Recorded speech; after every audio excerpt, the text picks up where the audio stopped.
শুভেচ্ছা। দেশের সংবাদে স্বাগত জানাচ্ছি সুমাইয়া সাজ্জাদ। শুরুতেই সংবাদ শিরোনাম।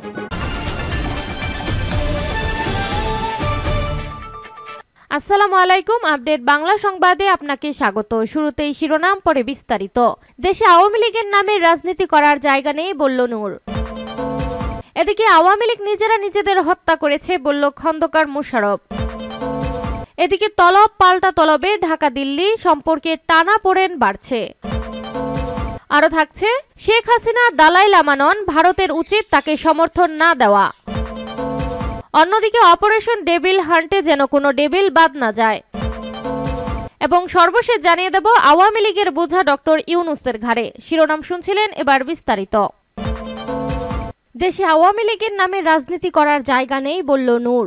আওয়ামী লীগের নামে এই দেশের রাজনীতি করার কোনো জায়গা নেই বলে মন্তব্য করেছেন গণ অধিকার পরিষদের সভাপতি নুরুল হক নূর। তিনি বলেন, আওয়ামী লীগের সাধারণ সমর্থক নিরীহ নেতাকর্মী, তারা প্রয়োজনে নতুন নামে নতুনভাবে রাজনীতি করবে, কিন্তু ডাকাত, খুনি, সন্ত্রাসী আওয়ামী লীগের নামে এই দেশের রাজনীতি করার কোনো জায়গা নেই। নূর বলেন, শেখ হাসিনা ভারতে বসে ভারতের প্রেসক্রিপশনে এই দেশে অরাজকতা তৈরি করার জন্য আওয়ামী লীগের নেতাকর্মী উস্কানি দিচ্ছেন, অথচ মূল নেতারা কিন্তু সবাই নিরাপদে দেশ থেকে পালিয়েছে।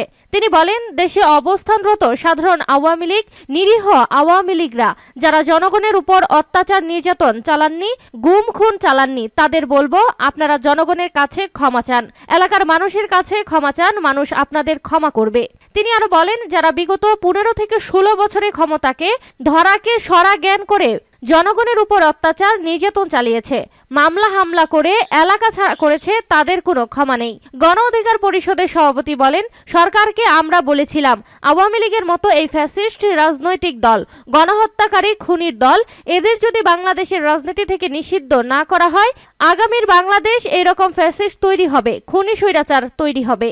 তিনি বলেন, আমরা বারবার ছাত্র জনতার রক্তে, নাগরিকদের রক্তে রাজপথ রঞ্জিত হতে দেখতে চাই না। আমরা চাই এই ফ্যাসিবাদী ব্যবস্থার চিরতরে বিলোপ ঘটুক, আওয়ামী লীগ রাজনৈতিকভাবে নিষিদ্ধ হোক।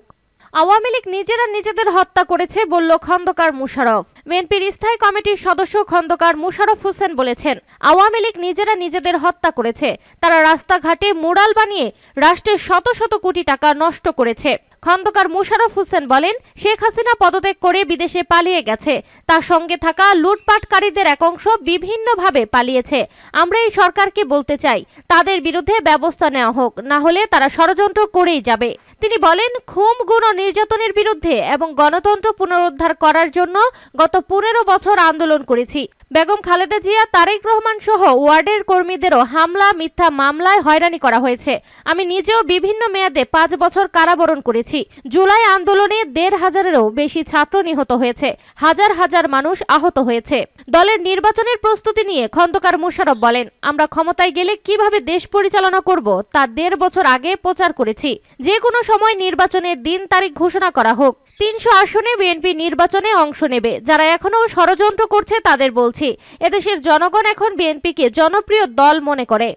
তলব পাল্টা তলবে ঢাকা দিল্লি সম্পর্কে টানাপোড়েন বাড়ছে। নিষিদ্ধ ছাত্রলীগের উদ্দেশ্যে ভারতে আশ্রয় নেওয়া ক্ষমতাচ্যুত প্রধানমন্ত্রী শেখ হাসিনার দেওয়া বক্তব্যের প্রতিক্রিয়ায় ধানমন্ডি 32 নম্বরে বঙ্গবন্ধু স্মৃতি জাদুঘর ভেঙে গুড়িয়ে দেওয়া, বিভিন্ন স্থানে আওয়ামী লীগের শীর্ষ নেতাদের বাড়িতে হামলা, ভাঙচুর ও অগ্নিসংযোগের পরিপ্রেক্ষিতে ঢাকা ও দিল্লির মধ্যে সম্পর্কে টানাপোড়েন ফের বাড়ছে। শেখ হাসিনা সামাজিক যোগাযোগ মাধ্যম সহ বিভিন্ন প্ল্যাটফর্মে অব্যাহতভাবে মিথ্যা ও বানোয়াট মন্তব্য এবং বিবৃতি দিয়ে বাংলাদেশে অস্থিতিশীলতা উস্কে দিচ্ছে বলে অভিযোগ করে ভারতের কাছে কড়া প্রতিবাদ জানিয়েছে পররাষ্ট্র মন্ত্রণালয়। দেশটির ভারপ্রাপ্ত হাই কমিশনারকে পররাষ্ট্র মন্ত্রণালয়ের তলব করে কঠোর ভাষায় লেখা প্রতিবাদ পত্রে বলা হয়েছে, ভারতে আশ্রয় নেওয়া শেখ হাসিনার এই ধরনের বক্তব্য বাংলাদেশের মানুষের অনুভূতিতে আঘাত করেছে। বাংলাদেশ সরকার এই ব্যাপারে গভীর উদ্বেগ, অসন্তোষ ও আপত্তি জানাচ্ছে। শেখ হাসিনার এই ধরনের আচরণ বাংলাদেশের প্রতি বিদ্বেষ প্রসূত হিসেবে বিবেচনা করা হবে। এটি বাংলাদেশ ও ভারতের মধ্যে স্বাস্থ্যকর সম্পর্ক স্থাপনের জন্য অমূলক নয়। আর এর পাল্টা হিসেবে দিল্লিতেও বাংলাদেশের ভারপ্রাপ্ত হাই কমিশনারকে তলব করেছে ভারতের পররাষ্ট্র মন্ত্রণালয়। তাকে বলা হয়েছে, বাংলাদেশ কর্তৃপক্ষের নিয়মিত বিবৃতিগুলোতে ভারতকে নেতিবাচকভাবে চিত্রায়িত করা হচ্ছে। বাংলাদেশের অভ্যন্তরীণ শাসন সংক্রান্ত বিষয়গুলোর জন্য ভারতকে দায়ী করা হচ্ছে। বাস্তবিক অর্থে বাংলাদেশের এইসব বিবৃতি বিরাজমান নেতিবাচক পরিস্থিতির জন্য দায়ী। বাংলাদেশ ও ভারত দুই প্রতিবেশী দেশের মধ্যে সীমান্ত হত্যা সহ নানা ইস্যুতে বিরোধ থাকলেও কূটনৈতিকদের তলব পাল্টা তলবের ঘটনা বিরল।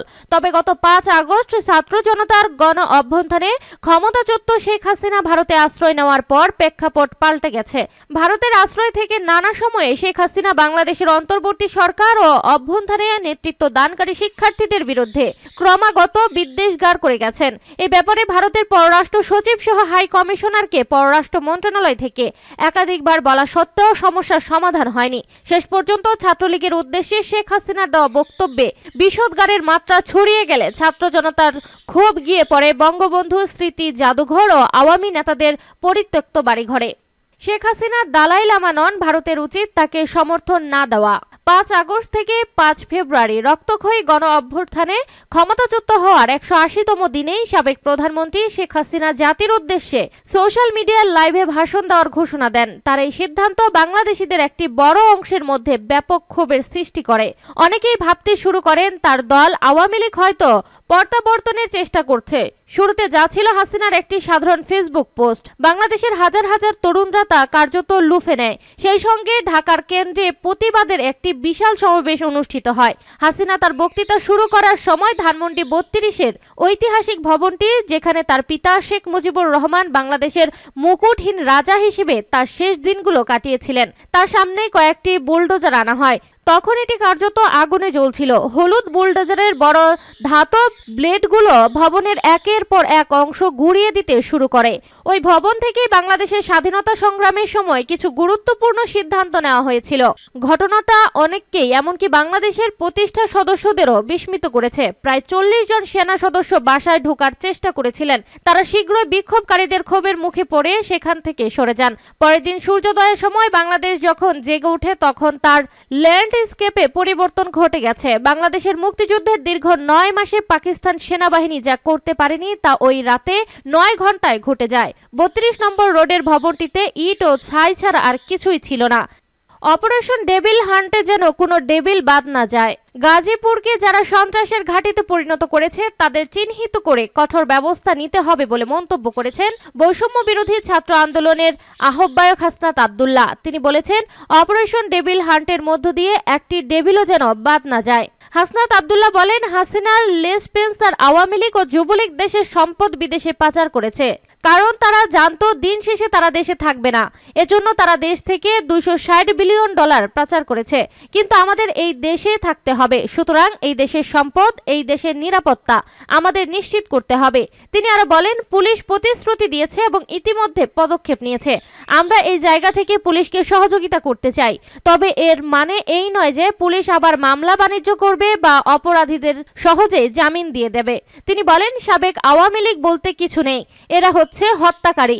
সাবেক মুক্তিযোদ্ধা বলতে কিছু নেই, এই মোজাম্মেল হচ্ছে গণহত্যাকারী। আওয়ামী লীগের বোঝা ডক্টর ইউনূসের ঘাড়ে। রাজধানী ঢাকা এখন আন্দোলনের নগরী, যেন দাবি দাওয়া আদায়ের মৌসুম চলছে। দাবি আদায়ে পালে হাওয়া লেগেছে।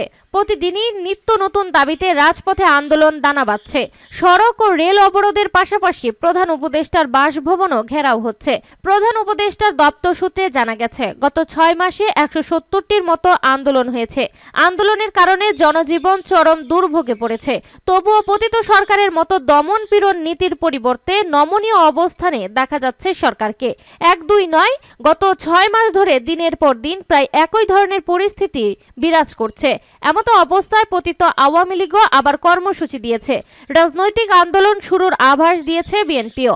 সংশ্লিষ্টরা বলছে, টানা 14.5 বছর ক্ষমতায় থাকা আওয়ামী লীগ সরকারের সময়ের আন্দোলনের সুযোগ সীমিত থাকায় এখন দাবি দেওয়া আদায়ে হিড়িক পড়েছে, যা অন্তর্বর্তী সরকারের উপর বাড়তি চাপ সৃষ্টি করছে। গত ৬ মাসে অনেকের দাবি পূরণ হলেও প্রতিনিয়ত পুরনো ও নতুন অনেক পক্ষ আগের এবং নতুন নতুন দাবি নিয়ে রাস্তায় নামছে।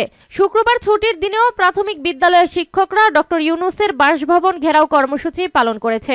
বৈষম্য বিরোধী ছাত্র আন্দোলনের কোটা বিলোপের আন্দোলন পর্যায়ক্রমে টানা 15.5 বছর ধরে ক্ষমতায় থাকায় শেখ হাসিনা সরকারের পতনের আন্দোলনে রূপ নেয়। ছাত্র জনতার গণ অভ্যুত্থানের মুখে গত ৫ আগস্ট ক্ষমতা ছেড়ে পালিয়ে ভারতে চলে যান শেখ হাসিনা।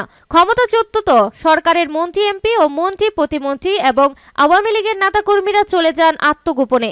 জুলাই আগস্টের গণহত্যায় সরাসরি যুক্ত থাকা এবং আন্দোলনকারীদের হামলার মুখে ভেঙে পড়ে আইনশৃঙ্খলা পরিস্থিতি। পুলিশ সহ আইনশৃঙ্খলা বাহিনীগুলোকে মাঠে দেখা যায়নি, তবে সক্রিয় ছিল সেনাবাহিনী। এমন পরিস্থিতিতে 3 দিন পর 8 আগস্ট নোবেলজয়ী ডক্টর মোহাম্মদ ইউনূসের নেতৃত্বে দায়িত্ব নেন অন্তর্বর্তী সরকার।